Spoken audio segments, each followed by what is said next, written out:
High বন্ধুগণ, আবারও একটা নতুন ভিডিও নিয়ে চলে এলাম। আর এটা হচ্ছে দুর্গা মাটা, বিশাল বড় আকৃতির একটা দুর্গা মা। ভীষণ সুন্দর লাগছিল এই দুর্গা মাকে। যেমন সুন্দর আলো দিয়ে সাজানো, তেমন সুন্দর দুর্গা মাটাও ভীষণ সুন্দর হয়েছে এই দুর্গা মাটা। আর এটা হচ্ছে একটা থিম, যেটা বাংলা সাহিত্যিকদের নিয়ে করা হয়েছে। আর এই থিমটা দুর্গাপুরের মধ্যে আমার কাছে সব থেকে ভালো লেগেছে। মানে এটা আমার মতে আর কি, ভীষণ ভালো হয়েছে এই থিমটা।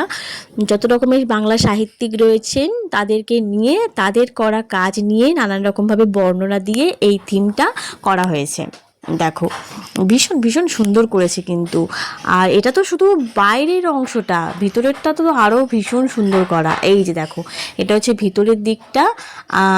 সুন্দর হয়েছে, লাইটের সাজসজ্জা থেকে শুরু করে প্যান্ডেলের সাজসজ্জা খুব ভালোই হয়েছে। আর তোমাদের যদি ভিডিওটা ভালো লাগে তাহলে কিন্তু একটা লাইক আর কমেন্ট করো। আর আজকের মতো এই পর্যন্ত, আবার পরের ভিডিওতে দেখাবে। বাই।